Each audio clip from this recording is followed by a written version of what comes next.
ఆ బసవ చేతిలోకి వెళ్ళిపోయింది. వాడు చేసే దుర్మార్గాలకి పాదఘట్టం వారు చెప్పే ధర్మం కనుమరుగైపోయింది. రేపే ఘట్టమ్మ తల్లి రథోత్సవం పాదఘట్టం వారి చేతుల మీదుగా జరగాల్సిన మహోత్సవం.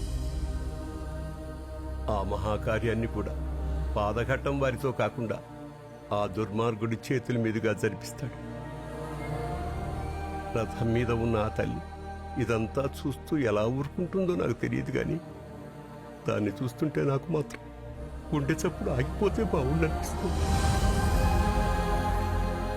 ఎలా చేయించుకుంటుందో ఆ తల్లి.